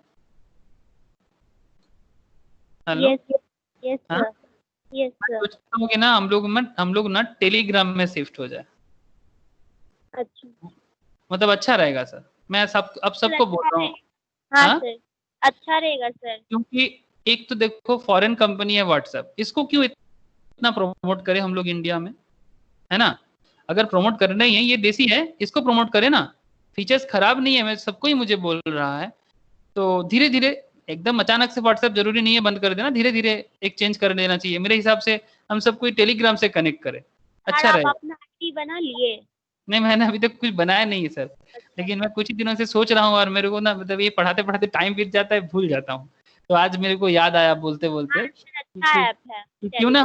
क्यों ना हम लोग इंडियन चीजों को मतलब प्रमोट करें, हाँ, और फॉरेन चीजों को। अगर आज मतलब कल एक खबर आया सर, एक आर्मी ऑफिसर ने बताया कि फेसबुक को बंद कर देना चाहिए हाँ इंडिया सर, से, सही फेसबुक का को बैन न्यूज़ करना है। चाहिए, क्योंकि हाँ बहुत बहुत डेटा लीक हो रहा है सर, ठीक है, फेसबुक के कारण बहुत डेटा लीक हो रहा है, प्रॉब्लम हो रहा है कंट्री का, मतलब फेसबुक उतना भी मतलब सिक्योर नहीं दे पा रहा है, ठीक है। जी। तो अगर फेसबुक बंद हो जाएगा ना, तो मुझे इसमें एक चीज का खुशी है, ऐसे आई डोंट वांट कि एक इंटरनेशनल ट्रांजैक्शंस बंद हो जाए, ये भी मैं नहीं चाहता, लेकिन फिर भी अगर फेसबुक बंद होगा ना, तो ये इंडियंस ना बैठे बैठे फेसबुक में जो चैटिंग करता है ना, ये बंद होके कम से कम अपना ओन क्रिएशन में भी ध्यान देगा कि भाई अपना भी कुछ हम लोग बना पाए। यस सर, हम लोग, क्रिएटिविटी करेगा। हाँ, हम लोग भी ना अपना कुछ इनोवेशन कर सकते हैं, हम लोग भी कुछ अपना सोशल साइट बना सकते हैं इंडिया का, जो अपना अपना हो एकदम। ये जरूरी है, सिर्फ लोग बनाएगा और हम लोग यूज करेंगे और दूसरे को पेमेंट करेंगे। फेसबुक यूज करते हो आप लोग, फेसबुक एक ऑर्गन मतलब एडवर्टाइजिंग प्लेटफॉर्म है, इससे जो भी इनकम होता है फेसबुक का हो जाता है। और फेसबुक का इनकम किसका इनकम? यूएसए का इनकम। फेसबुक बहुत बड़ा कंपनी है सर यूएस में। फेसबुक का शेयर प्राइस देखो, कल थोड़ा डाउन गया है फेसबुक का शेयर, न्यूयॉर्क स्टॉक एक्सचेंज में लिस्टेड है सर, आप लोग बिजनेस एनवायरनमेंट को समझो sir, please try to understand the reality of the business environment. मैं आपको ज्यादा रियलिटी चेक इसलिए देना चाहता हूँ ताकि किताबी बात आप खुद भी पढ़ लो तो समझ में आ जाए।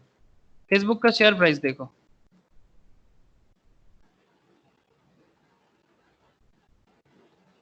हमारा यहाँ का कंपनी नहीं है,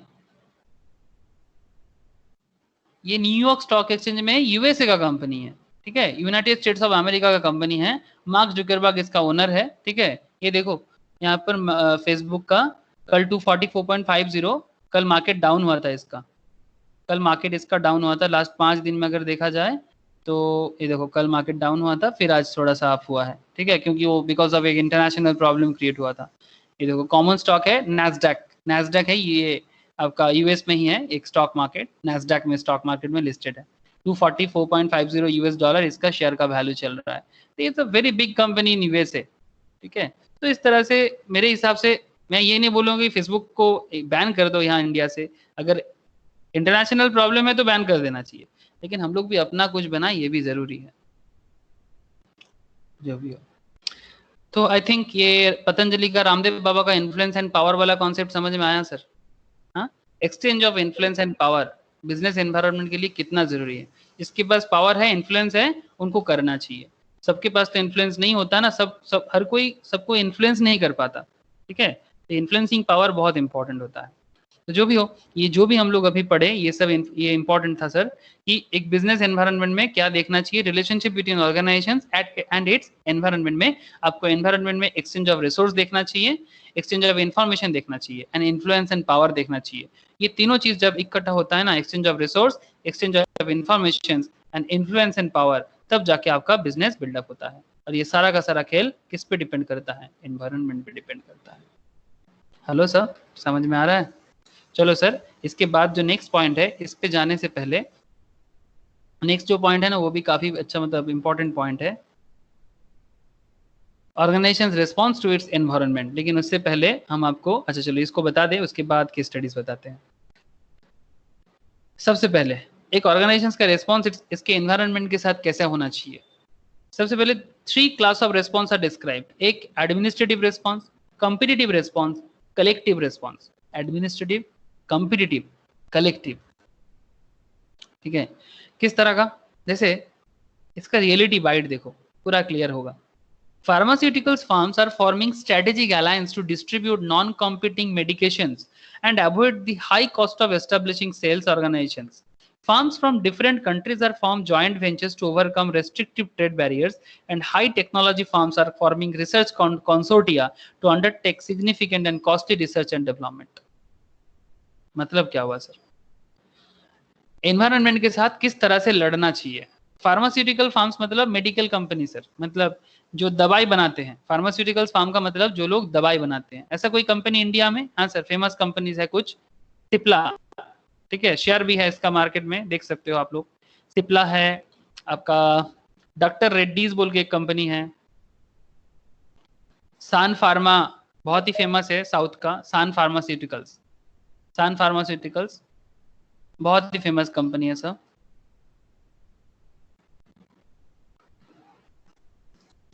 तो ये जो रियलिटी बाइट यहाँ पर दिया, ये रियलिटी बाइट क्या है? ये रियलिटी बाइट बोल रहा है कि फार्मास्यूटिकल्स जो फार्म्स है वो एक स्ट्रेटेजिक अलायंस बना सकते हैं। स्ट्रेटेजिक अलायंस मतलब to distribute non competing medications, मतलब उनका अपने बीच में एक कंपटीशन हो सकता है, लेकिन वो कंपटीशन को हटाना चाहता है and avoid the high cost of establishing sales organisations.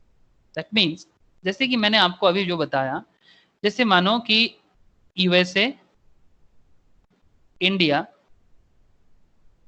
China, इस तरह इंग्लैंड, यूके, अलग अलग कंट्रीज में अलग अलग फार्मास्यूटिकल्स कंपनी है, बड़ा बड़ा कंपनी, ठीक है, सारा का सारा कंपनीज कंट्रीज में है।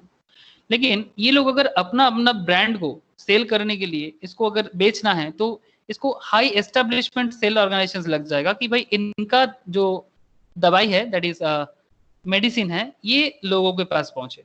लेकिन इसमें क्या होगा ना, एक कंपटीशन के कारण जो प्रॉब्लम क्रिएट होता है, इनका दवाई का दाम बढ़ जाता है, मेडिसिन का कॉस्ट हाई हो जाता है, और मेडिसिन कॉस्ट हाई होने से प्रॉब्लम क्रिएट होता है बिजनेस में।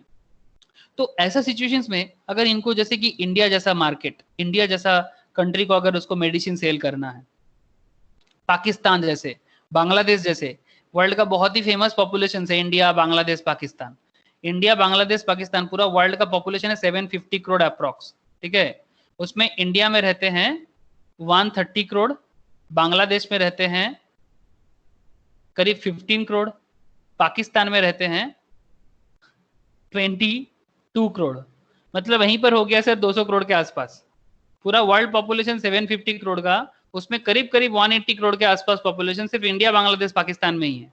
और ऐसे कंट्रीज में जैसे जहां पर पॉपुलेशन भी हाई है, उतना हाई कॉस्ट मेडिसिन हम लोग सेल नहीं कर सकते, वहां ऑर्गेनाइजेशंस को क्या करना चाहिए?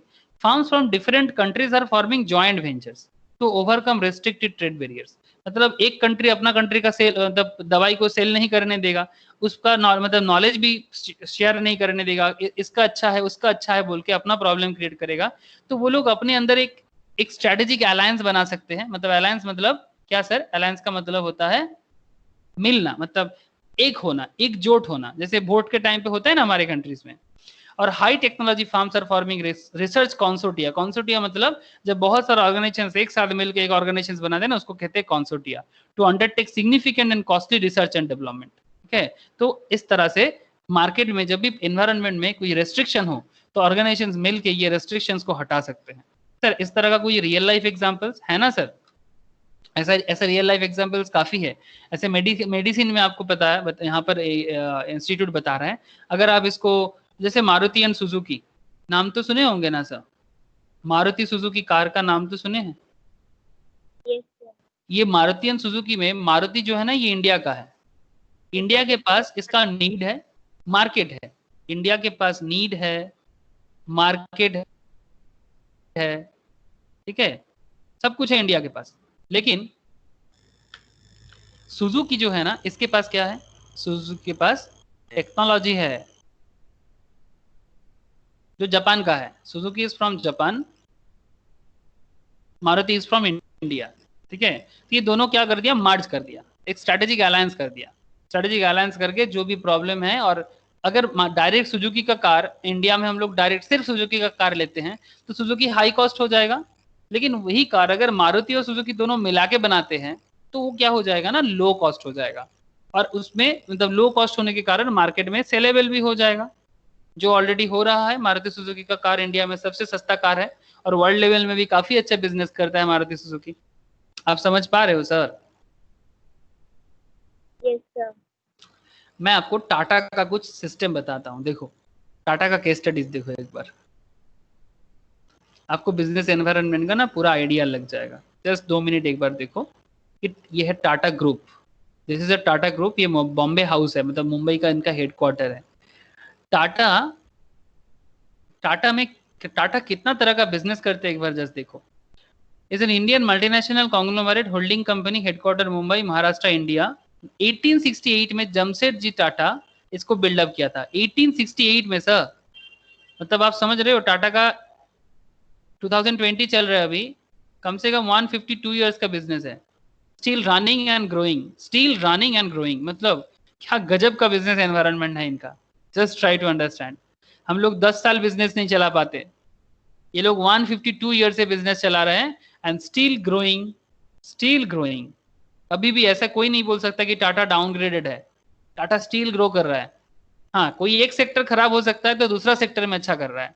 कुछ फेमस कंपनी टाटा का, Tata chemicals, Tata communications, Tata consultancy service, Tata consumer products, Tata flex Elxsi, Tata motors, Tata power, Tata steel, Voltas, Tata Cliq, Titan, Trent, Indian hotels company limited, Taj air, Tata auto computer system, Vistara, Croma, इंडी कैश।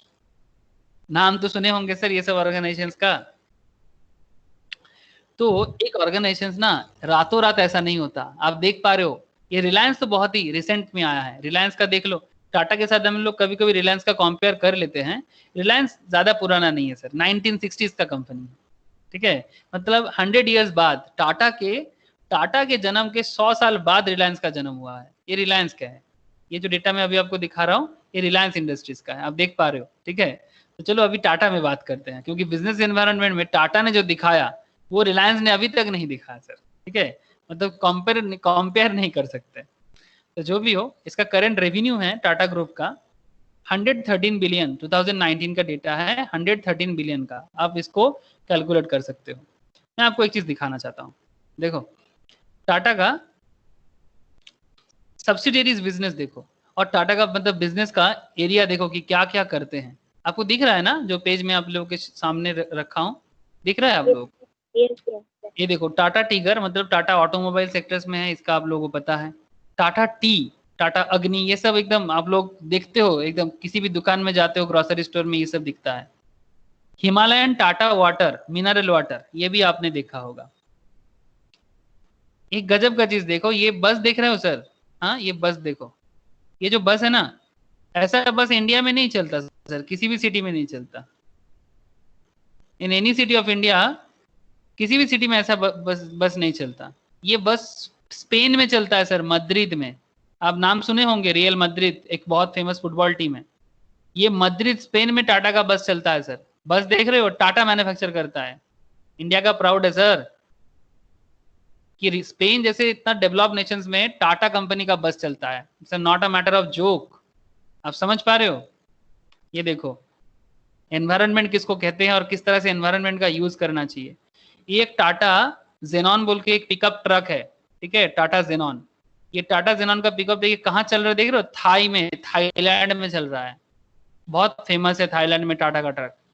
ये तो आप लोग जानते ही हो सर, ताजमहल होटल टाटा का ताजमहल होटल, जिसमें अटैक किया था 2011 में, ताज अटैक हुआ था। वर्ल्ड का बहुत फेमस एक होटल है सर, बहुत फेमस होटल है वर्ल्ड का, Taj Mahal palace hotel, owned by Tata subsidiary. अगर आप टाटा का, आपको एक आइडिया तो लग रहा है कि किस तरह से एनवायरनमेंट का यूज हो सकता है। अब टाटा का कुछ अलग अलग बिजनेस का एरिया देखो। केमिकल सेक्टर्स, इसमें भी कुछ कंपनीज हैं। कंज्यूमर प्रोडक्ट, इसमें भी बहुत सारा कंपनी है कंज्यूमर में, आप देख सकते हो Tata salt, Tata Sampann, I Shakti, Tata tea, Tetley, Tata coffee, various. Consumer product में टाटा है। टाटा ई कॉमर्स में है, ई कॉमर्स मतलब ऑनलाइन प्लेटफॉर्म में, ऑनलाइन प्लेटफॉर्म में अभी उतना पॉपुलर नहीं हुआ लेकिन हो जाएगा I hope. Tata Cliq, Tata Cliq luxury, Star Quik as a online grocery store, Tata enterprise का स्टार क्विक। एनर्जी सेक्टर मतलब, एनर्जी मतलब सर पावर जनरेशन यूनिट में, मतलब मैं जितना सारा सेक्टर आपको दिखा रहा हूँ ये सब क्या है सर, ये सब बिजनेस एनवायरनमेंट है। हेलो, आपको समझ आ रहा है? These are what are these things, ये भी एक बिजनेस एनवायरनमेंट है। ये एनवायरनमेंट, ये एनवायरनमेंट, अलग अलग एनवायरनमेंट में ही तो बिजनेस बनता है। और अलग अलग एनवायरनमेंट का मतलब क्या? अपॉर्चुनिटी। जैसे यहाँ पर एनर्जी सेक्टर्स में देखो, एनर्जी मतलब ये जो पावर बनता है ना sir, Tata power solar, Tata power trading, Tata power. Engineering sector में तो बहुत ज्यादा है टाटा, इसी यही इसका मेन बेस है, ठीक है। इंजीनियरिंग सेक्टर में बहुत ज्यादा है, Tata motor corporation, Tata Marco Polo. Marco Polo में बस बनता है, ये जो बस वगैरह चलता है ना, ये सब मार्को पोलो का है। मार्को पोलो कौन है जानते हो? मार्को पोलो एक बहुत फेमस ग्लोब ट्रॉटर थे, ठीक है, इसलिए टाटा ने ये नाम रखा। स्पेन का ही थे मोस्ट प्रोबेबली मार्को पोलो, आप लोग हिस्ट्री में पढ़े होंगे। इंफॉर्मेशन सिस्टम में आपको आज के डेट में पता है कि इंफॉर्मेशन सिस्टम में कितना टीसीएस कैसे काम कर रहा है। सर्विस, फाइनेंशियल सर्विस में, ठीक है, सर्विस सेक्टर्स में तो है ही टाटा, ठीक है। फाइनेंशियल सर्विस में है, होल्डिंग कंपनीज, टाटा का अफ्रीका में होल्डिंग्स है, Tata AG, Tata international, Tata investment. Reality sectors मतलब ये घर वगैरह बनता है ना सर, फ्लैट वगैरह, reality sector, Tata housing development company, Tata housing development, Tata reality. Hotels में तो अभी बताया मैं आपको। आयरन एंड स्टील में, आयरन एंड स्टील में तो टाटा बहुत फेमस है सर, टाटा स्टील। ये देखो टाटा यूरोप में भी टाटा का ब्रांच है, यूरोप में बहुत सारा फैक्ट्री है टाटा का, Tata steel Europe, Tata steel BSL. तो क्या बताओ सर, बोलते बोलते मैं थक जाऊंगा, आप लोग भी सुनते सुनते थक जाओगे। हाँ सर, समझ में आ रहा है? कभी स्टडी करना थोड़ा सा, ठीक है। ये अभी रतन टाटा जी हैं जो टाटा का फॉर्मर चेयरमैन है, अभी रिटायर कर चुके हैं लेकिन स्टिल टाटा का बॉस है यही। ओके सर, समझ में आ रहा है सर? हाँ सर, समझ में आ रहा है ना? हाँ सर। तो अभी इतना देर से क्या बात कर रहे हैं सर? इतना देर से यही तो बात कर रहे हैं। पॉइंट क्या है? Organisations response to its environment. अब समझ में आ रहा है? प्रियांशु বোঝা যাচ্ছে? कहाँ गए ये बच्चा? ये प्रियांशु नहीं है। वाह, बहुत बढ़िया, भाग गया। इसका पापा को बोलना पड़ेगा। एडमिनिस्ट्रेटिव रिस्पॉन्स, कॉम्पिटिटिव रिस्पॉन्स, समझ में आ रहा है ना सर? कलेक्टिव रिस्पॉन्स, किस तरह से ऑर्गेनाइजेशन रिस्पॉन्स करके बिजनेस को सामने करते हैं। Okay, environmental influence on business में जब एक इन्फ्लुएंस कर किस तरह से करते हैं, एनवायरमेंट फैक्टर्स और constraint are largely if not totally external and beyond the control of individual. Industrial enterprise and their management, these are the essentially the givers within which firms and their management must operate in specific country and they vary often greatly from country to country. आप समझ रहे हो sir? Environment influence on business क्या कहते हैं? Environment factors और constraints are largely if not totally, ठीक है, मतलब एनवायरमेंट में बाधा तो होते हैं। कंस्ट्रेंट का मतलब क्या? बाधा। ये बहुत बड़ा भी हो सकता है, टोटलिटी में भी हो सकता है। External and beyond the control of individual, मतलब ये जो भी बाधा है ये इंडिविजुअल के कंट्रोल के बाहर है, चाहे इंडस्ट्रियल एंटरप्राइज के लिए हो चाहे मैनेजमेंट के लिए हो।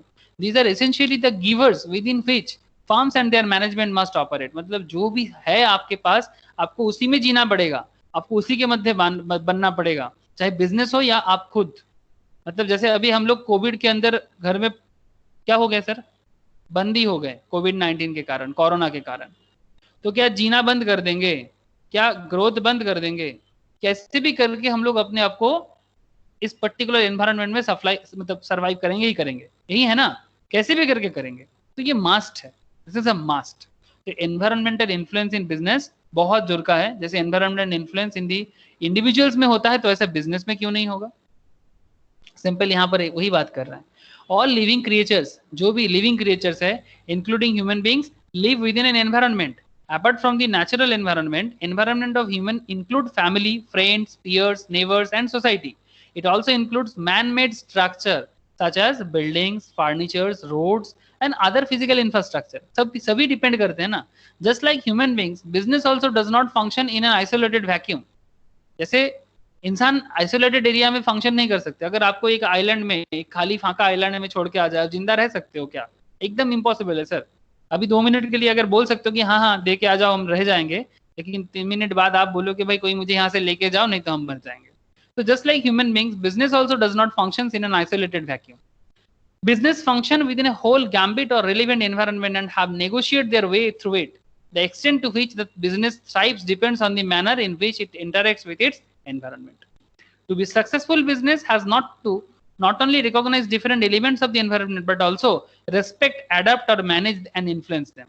अगर आपको सक्सेसफुल बिजनेस बनाना है तो आपको as not only recognise different elements, सिर्फ एनवायरनमेंट को मतलब ये है वो है रिकॉग्नाइज करने से ही नहीं होगा, बट आपको रेस्पेक्ट भी करना पड़ेगा एनवायरनमेंट का, उसके साथ एडेप्टेबिलिटी भी करना पड़ेगा, मैनेज भी करना पड़ेगा एंड इन्फ्लुएंस भी करना पड़ेगा, तब जाके आप एक बिजनेस को बना सकते हो. The business must continuously monitor and adapt to the environment if it is to survive और प्रॉस्पर. अगर इसको सर्वाइव करना है और प्रॉस्पर करना है. मैटर समझ में आ रहा है सर? एक केस स्टडीज है कैडबरी का एक सिचुएशन हुआ था. कैडबरी में क्या हुआ था, complaint received across India wise एक कंप्लेंट रिसीव हुआ था कैडबरी में. डीआरएमएल देख पा रहे हो सर आप लोग. प्रॉब्लम ये हुआ था कि कैडबरी में ओम्स है. Complaint receive across India of worms in chocolate few years back. Quality of the product became questionable, sales dropped, regulatory authority prove order. ठीक है, मतलब कैडबरी का जो रेगुलेटरी अथॉरिटी है ये ऑर्डर को प्रूव करने के लिए बोला. ठीक है, ऐसा ही प्रॉब्लम 2014 में मोस्ट प्रोबेबली मैगी के साथ हुआ था. सेम प्रॉब्लम हुआ था मैगी में. एक लेड रहते हैं सर, लेड एक मेटल है. ये lead metal is not very good for the health. ठीक है, जो टेस्ट एनहांसर का काम करता है, ये टेस्ट एनहांसर का काम करता है, मतलब टेस्ट को बढ़ाते हैं और ये कैंसर कर सकता है सर. इसलिए ज्यादा मैगी वगैरह खाना अच्छा बात नहीं है. लेकिन बाद में मैगी का टेस्ट में चेंजेस आया और थोड़ा नेचुरल किया गया और इसमें लेड का जो मात्रा था, जो अमाउंट था वो मेजरमेंट को काफी कम किया गया। उसके बाद फिर से मैगी मार्केट से पूरा खत्म हो चुका था। फिर बाद में मैगी को फिर से मतलब प्रूफ करना पड़ा, ऑर्डर प्रूफ करना पड़ा, फिर जाके मैगी अपने आप को फिर से अपने आप को एस्टेब्लिश कर पाया। तो फेमस कैडबरी फाइट बैक, तो जिस तरह से मैगी ने फाइट बैक किया, नेस्ले कंपनी का है, डेयरी मिल्क भी फाइट बैक किया। In house quality investigation to find out the cause, introduction of the new improve packaging in record 90 days in the market, 90 दिन के अंदर मार्केट में इसको अपने आप को लाना पड़ा। Created a special visi cooler along with the Voltas to keep chocolates in good and hygienic conditions till the last POP, मतलब लास्ट पॉइंट ऑफ परचेस तक, लास्ट पॉइंट ऑफ परचेस तक, मतलब जब तक फाइनल कंज्यूमर तक नहीं पहुंचता है तब तक इसका पैकेजिंग एकदम सुरक्षित हो, एकदम प्रॉपर सिक्योर्ड हो, ये देखना भी जरूरत था मतलब इसका कैडबरी कंपनी को। तो सारा का सारा मैटर उसने सॉल्व किया, फिर जाके कैडबरी फिर से मार्केट में अपना जगह को बना के रख पाया। एक पर्टिकुलर पॉइंट ने क्या क्या लेसन मैगी को सिखाया था, ये सिखाया था रेस्पेक्ट दी कंप्लेंट्स, अगर कोई कंप्लेन कर रहा है तो उसको रेस्पेक्ट करो, and taking note of the fact that chocolates had worms, chocolate में पोका है, चॉकलेट में कीड़ा है, ठीक है। Adapting to change the packaging in the record breaking time, बहुत ही कम समय के अंदर पैकेजिंग को चेंज करके अपना प्रोडक्ट को न्यू मॉडल के साथ लाना, मतलब क्या, एडेप्टेबिलिटी विद द एनवायरनमेंट, समझ में आ रहा है। Managing the crisis at the companies properly and keeping employ morale high, company का प्रॉब्लम को मैनेज करना और जो कंपनी में काम करते हैं इनका जो मोरालिटी है, मोरालिटी समझते हो ना, इनका माइंड का जो मतलब अवस्था है, सिचुएशन ऑफ देयर माइंड, क्योंकि कंपनी के बारे में जब बैड न्यूज होता है ना, when there is a bad news regarding company, तो सबसे पहले किसका दिमाग खराब होता है, एम्प्लॉय का, क्योंकि एम्प्लॉय को एक इनसिक्योरिटी फील होता है। इनसिक्योरिटी किस बात का, कि अभी तो मेरा जॉब चला जाएगा, इनसिक्योरिटी ऐसा फील होता है ना, मेरा जॉब चला जाएगा, मेरा सैलरी कट हो जाएगा, तो उसका काम करने का मन नहीं होगा। कोई भी इंसान काम करते हैं बूस्ट अप करने के लिए, या तो अपना फाइनेंशियल बूस्ट अप या तो अपना मोरल बूस्ट अप, अच्छा लगता है तब करता है काम। लेकिन अगर वही वाला बूस्ट अप का जगह नहीं रहा ना, तो ऑटोमेटिकली उसका सेल पड़ जाएगा, प्रोडक्शन में क्वालिटी खराब हो जाएगा। तो ये देखना भी मैगी कैडबरी कंपनी का बहुत इंपॉर्टेंट था कि एम्प्लॉय का मोरल कैसे भी करके लो ना हो, ठीक है, हाई रहे। Influence the market with a great comeback ad campaign, गजब गजब, जैसे बच्चन साहब जैसे, हाँ, कुछ कुछ मीठा हो जाए, है ना, सुने हो सर, कुछ मीठा हो जाए, सुने हो कि नहीं सुने सर। हर त्योहार का साथी क्या है, कैडबरी सेलिब्रेशन, हर त्योहार का साथी कैडबरी सेलिब्रेशन, पैकेजिंग आता है ना सर। तो इस तरह का अलग अलग एडवर्टाइजमेंट कैंपेन करके वो एनवायरनमेंट के साथ अपने आप को लड़ा और फिर जाके मार्केट में अपना दम फिर से दिखाया। तो एक ऑर्गेनाइजेशन चाहे इतना बड़ा कंपनी है कैडबरी, फिर भी उसको लड़ाई करना पड़ता है। और हम लोग जैसे लोग जो उतना कुछ खास अभी तक लाइफ में कर नहीं पाया सर, फिर भी थोड़ा सा कुछ करते हैं और फिर सोचते हैं कि भाई थक गए, है ना। लेकिन कैडबरी इतना दिन से अपना ऑर्गेनाइजेशन को चला रहे, उसको भी अगर प्रॉब्लम आ सकता है तो किसी को भी प्रॉब्लम आ सकता है, but we have to fight with this, है ना। We have to fight with against all kind of problem, all kind of environmental problem, like चाहे वो कोरोना जैसे हो या फिर बिजनेस का हो। Business function as a part of broader environment, business का फंक्शन एक ब्रॉड एनवायरनमेंट में किया जाता है ना। ब्रॉड एनवायरनमेंट मतलब जैसे बिजनेस में प्रॉफिट करना है, रेपुटेशन बिल्ड करना है, गुड पब्लिक इमेज बनाना है, तभी ना बिजनेस। जैसे कल ही मैं मार्केट में गया था वेजिटेबल्स लेने के लिए, तो मैं वो जिससे आलू लेता हूँ, तो पोटैटोज जहाँ से लेता हूँ, तो मैं उनको बोला कि दादा तो अंकल थोड़ा सा अच्छा देख के मुझे पोटैटोज दे दो ना, पोटैटो और ऑनियंस, ठीक है। तो मैं खुद नहीं ले रहा था, मैं उन्हीं को बोला, दूर से बोला, काफी मतलब नोन है, तो वो मेरे लिए निकाल के रख दिया। तो एक मुझे बोल रहा है कि देख लो एक बार, ठीक है, ये कैसा दिया, मतलब जैसे ठीक ठाक दिया कि नहीं दिया। मैं बोली देखो कि जो सच्चा बिजनेसमैन है ना, वो कभी अपने कस्टमर को ना, जो सच्चा बिजनेसमैन है वो कभी अपने कस्टमर को चीट नहीं करेगा। क्यों? क्योंकि उसको एक दिन का बिजनेस नहीं करना है, उसको वन डे बिजनेस नहीं करना है, क्योंकि उसके बिजनेस का एक ब्रॉडर पर्सपेक्टिव है। उसको प्रॉफिट भी करना है, अपना रेपुटेशन भी रखना है, गुड पब्लिक इमेज भी रखना है, तब जाके वो बिजनेसमैन अपने आप को बहुत दिन तक ग्रो कर सकता है, जैसे कि टाटा करके दिखाया। आप बात को समझ में आया सर? वो सब्जी वाला यही मतलब मेरे को यही लेसन सिखाया। तो मैंने उसको यही बोल रहा था कि अगर आप कोई भी सच्चा बिजनेसमैन कभी भी किसी को लूटेगा नहीं, लेकिन हाँ, अगर किसी को वन डे बिजनेस करना है ना, एक दिन का बिजनेस करना है, एक दिन का प्रोफेशन सेटअप करना है, वो चीट करेगा ही करेगा, उसका चीटिंग करने का मनसा रहता ही रहता है। लेकिन जिसको रेगुलर करना है, लाइफ लॉन्ग करना है, ब्रॉड ऑब्जेक्टिव में करना है, वो कभी किसी को चीट नहीं कर सकता। इसीलिए हमेशा सोच समझ के ही अपना कस्टमर मतलब अपना क्लाइंट चुनो, अपना बिजनेस को चुनो कि किसके साथ आप अपना प्रोडक्ट परचेस करना चाहते हो, अपना सर्विस लेना चाहते हो। अब देख लो एक बार, तब जाके उसके साथ आप अपना कनेक्शन बढ़ाओ। ये कॉमन सेंस है और ये कॉमन सेंस आपको बिजनेस सिखाता है। आई होप सर आप लोग कनेक्ट कर पा रहे हो।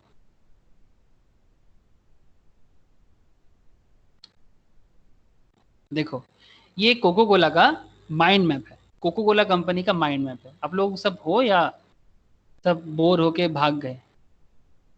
नहीं है है, सर। है। Thank you sir. भाग जाओगे तो कोई बात नहीं, मैं अकेला पढ़ता रहूंगा, नो प्रॉब्लम। ओके देखो, कोको कोला कंपनी का रियलिटी बाइट देखो क्या चीज है। ये पर्टिकुलर पॉइंट क्या चीज सिखाते हैं हमको? ये चीज हमें सिखाते हैं framework to understand environment influence. ये एक एनवायरनमेंट का इन्फ्लुएंस को फ्रेमवर्क है, मतलब किस तरह से हम लोग एनवायरनमेंट का जो इन्फ्लुएंस है उसको समझ सकते हैं। ये आप कोको कोला कंपनी का यहाँ से सीख सकते हो। तो कोको कोला कंपनी आपको क्या सिखाता है, just look at this. You have recently joined Coca Cola. Suppose ये केस स्टडीज है, ध्यान से सुनना। Suppose you have recently joined a Coca-Cola as a manager, and your first assignment is to prepare a mind map and list out all factors affecting the brand Coca-Cola. आपका first assignment क्या है? आप as a आपने CA करके MBA करके Coca Cola में join किया।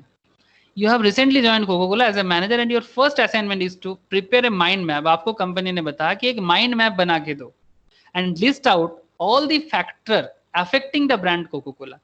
आप लोगों को क्या लगता है कि आप लोग जो इस तरह से पढ़ाई करते हो, आप जब पढ़ाई करके वहां पर जाओगे आपको किताब से सवाल पूछा जाएगा? मतलब आपको ऐसा पूछा जाएगा क्या? मतलब ये कॉमन सेंस क्या बताता है जानते हो? मतलब नॉर्मल सेंस बताता है। बताओ what are the factors framework to understand the environmental influence. आपको क्या लगता है ऐसा क्वेश्चन होगा जैसे एग्जाम में कुछ पूछते हैं? What are the factor understand the environmental influence, ऐसे एग्जाम जैसे क्वेश्चन करेगा आपको इंटरव्यू में? नहीं रे बाबा, गलत हो, गलत हो, ऐसा नहीं है। यही तो प्रॉब्लम है हमारा एजुकेशनल जो पैटर्न है इसके साथ रियल लाइफ का चेंजेस होना बहुत जरूरी है। फिर भी प्रोफेशनल में क्वेश्चन पूछने का ढांचा रियलिटी के साथ फिर भी मैच करता है, लाइक चार्टर्ड जैसे, सीएस जैसे। स्कूल कॉलेज लेवल में तो एकदम नहीं, कहाँ रियलिटी और कहाँ उनका क्वेश्चन, कोई मतलब नहीं रखता। जो भी हो, आपको ऐसा ही सवाल किया जाएगा, आपको डायरेक्टली पूछा जाएगा कि प्लीज एज ए मैनेजर एक माइंड मैप बना के दो कोको कोला का, कि करेंटली कोको कोला का क्या सिचुएशंस है और इसमें क्या हो सकता है, फैक्टर्स क्या क्या फैक्टर्स ब्रांड कोको कोला को इम्पैक्ट लगाते हैं। मतलब कोको कोला एक ब्रांड है ना sir. Sir Coca Cola brand देखो, एक बार कोको कोला ब्रांड देखो तो आपको ज्यादा आप सामने देख पाओगे मैटर को मैं जो बताना चाहता हूँ। ठंडा मतलब कोका कोला। चलो सर कोको कोला कहाँ का कंपनी है जानते हो?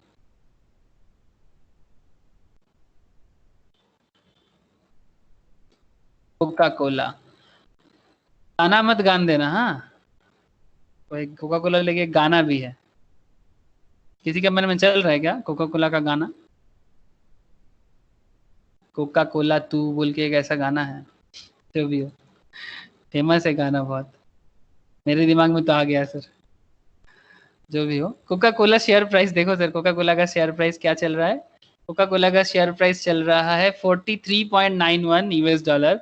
ये न्यूयॉर्क स्टॉक एक्सचेंज में लिस्टेड है सर, यूएस का कंपनी है। इसका अगर हम लास्ट मैक्सिमम शेयर प्राइस देखें, अभी ये सब का बिजनेस में थोड़ा अप एंड डाउन हुआ है सर, बट इसका बिजनेस काफी हाई चला था एक टाइम पे।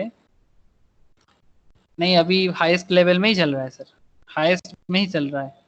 सिचुएशन वाइज देखो तो करीब करीब हाईएस्ट में ही चल रहा है। तो ये कोको कोला एक ब्रांड है ना? तो ये कोका कोला ब्रांड 2000 फर्स्ट में 2017 में ये जेम्स क्विंसी इसका सीईओ है, चीफ एग्जीक्यूटिव। हेडक्वार्टर कहाँ कहाँ है इसका? अटलांटा में है, जॉर्जिया में है एंड यूनाइटेड स्टेट्स में है। इसका सब्सिडरी भी है Minute Maid, Costa Coffee, Coca Cola India and more, इस तरह का कुछ कंपनीज है जो इस कंपनी का सब्सिडरी भी है। तो एक अमेरिकन मल्टीनेशनल बेवरेज कॉर्पोरेशन, आप ऐसा कंपनी का मैनेजर बनते हो। एक बहुत फेमस इंडियंस थे सर जो कोका कोला का या पेप्सी को का, इंदिरा नूई, बहुत फेमस थी इंदिरा नूई। कोका कोला का बहुत दिन तक ब्रांड मैनेजर हुआ करते थे, एकदम बॉस था कोका कोला का, इंदिरा नूई। आपको दिखा सकता हूँ मैं, तो एज ए मतलब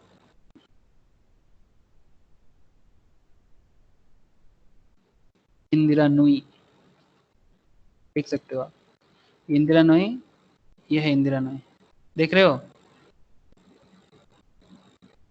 ये is an Indian American business executive and former chairman and executive officer of PepsiCo. देख रहे हो सर, इंदिरा नूई बहुत ही फेमस है, बहुत फेमस, मतलब बेसिकली जॉब करते थे लेकिन सीईओ थे, चीफ एग्जीक्यूटिव थे पेप्सिको का। मतलब जैसे कोका कोला का सबसे बड़ा सब्स्टिट्यूट क्या है, PepsiCo. She has consecutively rank among the world 100 most powerful women, मतलब दुनिया का टॉप 100 पावरफुल वुमेन में से एक रहा है। अभी 64 ईयर्स एज है, चेन्नई का इंसान है, चेन्नई में जन्म हुआ इनका, ठीक है। ये स्कूल ऑफ मैनेजमेंट में पढ़ा है, मतलब कॉमर्स का स्टूडेंट है, ठीक है। काफी सारा किताब भी लिखे हैं, तो आप समझ सकते हो ना एज ए मैनेजर आप क्या कर सकते हो कंपनी में। तो चलो एक बार आप, अगर मैनेजर का डिसीजन का बात है, इंदिरा नोई क्या किया है पेप्सिको के साथ, तो आपको आइडिया समझ में आएगा कि आपको एक्चुअल में क्या करना चाहिए। जब आप जॉब होल्डर बनोगे ना, चाहे आप पेप्सिको में जाओ, किसी और कंपनी में जाओ, whatever be your organization, आपका इम्पैक्ट बहुत जोर का है। और वहां पर अगर आप जाके किताब का डेफिनेशन बताओगे तो बात नहीं बनेगा सर, बात नहीं बनेगा। 100 मोस्ट पावरफुल वुमेन में ऐसे ही नहीं था, ठीक है, कुछ तो कारण था जिसके कारण अभी तो अमेजन के बोर्ड में भी था ये, मतलब अमेजन का बोर्ड ऑफ डायरेक्टर्स में था, इंटरनेशनल क्रिकेट काउंसिल में भी इसको लिया गया था, आईसीसी, मतलब इनका जो दूर का सोच के कारण इंटरनेशनल क्रिकेट काउंसिल भी इसको लिया था। समझ पा रहे हो, इसने बेसिकली पेप्सिको में इसका मेन खेल था। पेप्सिको में इसने क्या किया था देखो, इन 1994 was named CEO in 2006, replacing Steven Reinmart, becoming the fifth CEO of PepsiCo 44-year history. Prior to becoming CEO, Nui served as a president and chief financial officer. मतलब कॉमर्स में थे. Beginning in 2001, she was also named the PepsiCo's board of directors. Between February 2000 and April 2001, Nui was senior vice president and chief financial officer of PepsiCo. मतलब इनके time पे PepsiCo, मतलब धीरे धीरे इनका बिजनेस, ये आप एक ब्रांड के नाम सुनो, Nooyi also took the lead in the acquisition of Tropicana. Tropicana एक होता है ना बहुत फेमस, आप लोगों ने बहुत पिए होंगे ट्रॉपिकाना, ठीक है। यम बोल के एक ब्रांड है जो बहुत फेमस है, ये इसको भी लिया। Tricon included companies like Pizza Hut, KFC and Taco Bell under its umbrella, इसको भी लिया था अपने अंदर। आप समझ रहे हो कि क्या क्या नहीं किया इसने। पेप्सिको का एनुअल नेट प्रॉफिट इनके टाइम पे 2.7 बिलियन से 6.5 बिलियन डॉलर पे पहुंचा था जब ये कंपनी का सीईओ थे। Can you imagine, Nooyi was named Wall Street Journal, world का सबसे बड़ा बिजनेस मैगजीन है sir.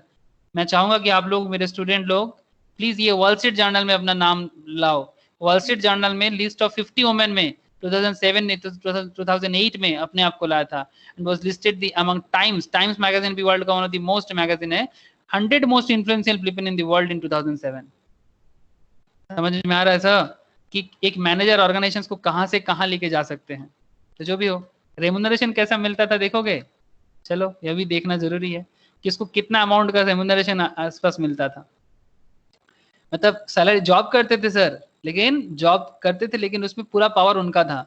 CEO of PepsiCo in 2011, Nui earned $17 million, which included a base salary of 1.9 million and cash bonus 2.5 million. Pension value and deferred remuneration of 3 billion, and by 2014 her total remuneration had grown to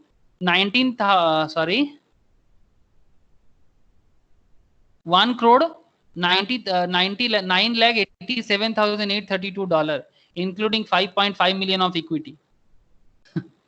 Can you imagine? Sir क्या कह रहे हो sir, दिमाग में नहीं आ रहा है, बाहर जा रहा है। वुमेन एम्पावरमेंट इसको कहते हैं सर। कभी पढ़ना थोड़ा इंदिरा नूई को, मैं काफी सारा चीज बता दिया। क्यों बताया सर? सर कोको कोला का बात चल रहा था और एक इंडियन पेप्सिको को वर्ल्ड लेवल में लीड किया as a manager, as a CEO। आपको जानना जरूरी है कि नहीं? Hello sir. Yes sir. तो एज ए पेप्सिको का, कोको कोला का मैनेजर बन के अगर जाते हो तो क्या करना पड़ेगा? अगर आपको बोलते हैं माइंड मैप बनाओ, तो क्या क्या मैटर पे आपको देखना चाहिए? आपको इंटरनल एक्सटर्नल दोनों मैटर पे देखना चाहिए। जैसे कि क्या क्या, देखो बहुत इंटरेस्टिंग कुछ पॉइंट है यहाँ पर। फर्स्ट पॉइंट, अब पहले देखो कि पेप्सिको का इंटरनल मैटर क्या है। अच्छा, कोको कोला का इंटरनल मैटर क्या है? पेप्सी, मतलब इसका सबसे बड़ा कॉम्पिटिटर, इसका कॉम्पिटिटर है। अगर कोको कोला को मार्केट में अच्छा करना है तो पेप्सी का मार्केट देखना पड़ेगा ना, कि पेप्सी क्या कर रहा है, वो उसका इंटरनल मैटर है, समझना पड़ेगा। इसके साथ साथ उसको ये भी देखना पड़ेगा कि मैं किस तरह से पेप्सी को हरा के अपना जगह बनाऊं, स्कीम एंड प्रमोशंस, ये भी इंटरनल मैटर है ना। लेकिन अच्छा, एक्सटर्नल में क्या है, रिलीजियस गुरुज। रामदेव बाबा सही बोलते हैं सर, मैं मानता हूं, ये जो कोको कोला है ना, it's not good for health, it's a sodium carbonate. But as a manager आप थोड़ी ना कंपनी का खराब चाहोगे, तो आपको क्या देखना पड़ेगा कि रामदेव बाबा जैसे लोग इसको सोडियम कार्बोनेट बोलता है, इसको मतलब सोच थोड़ा उल्टा रखो। हाँ, मैं तो रामदेव बाबा के फेवर में हूँ क्योंकि मैं हेल्थ कॉन्शियस के साथ जाऊंगा, लेकिन एज ए मैनेजर मैं ऐसा नहीं कर सकता। एज ए मैनेजर मुझे ब्रांड को प्रमोट करना है। तो अगर वो रामदेव बाबा जैसे लोग ना इंडिया में कोको कोला का मार्केट को काफी खराब किया, और काफी सारा हेल्थ कॉन्शियस पीपल भी उसको मना किया, क्योंकि इससे बाथरूम साफ हो जाता है, इतना पावर रहते हैं, पेट में जाके क्या करेगा। जो प्रोडक्ट आपका बाथरूम साफ कर सकता है, वो प्रोडक्ट आपके पेट में जाके क्या कर सकता है। तो कहने का मतलब यही है सर, रिलीजियस गुरुज एक प्रोडक्ट का ब्रांड को खराब करते हैं, अगर कोका कोला के पॉइंट ऑफ व्यू से देखा जाए तो इनसे कैसे लड़ना है ये आपको देखना पड़ेगा। तो जरूरत पड़े तो आप नेचुरल कोका कोला बनाओ, है ना, क्योंकि ये लोग भी नेचुरल ड्रिंक में पब्लिक को शिफ्ट करा रहा है। आपका तो ऑलरेडी कोका कोला ब्रांड है, तो आप नेचुरल ड्रिंक बना के, डाइट ड्रिंक बना के, ठीक है, डाइट ड्रिंक बना के, डाइट कोक बनाए ना बाद में, ताकि आप मोटापा ना हो, डायबिटिक का प्रॉब्लम हो तो भी आप पी सकते हो, है ना। तो ये सब बना के अपना मार्केट को अपने साथ रखना पड़ेगा। अच्छा, हेल्थ अवेयरनेस, ये भी आपका एक्सटर्नल पॉइंट ऑफ व्यू है, कि क्योंकि लोग हेल्थ कॉन्शियस हो जाते हैं, और जब पब्लिक हेल्थ कॉन्शियस हो जाते हैं तब Coca Cola is not a healthy drink, it's unhealthy drink. ये इम्यूनिटी को पूरा खत्म कर सकता है।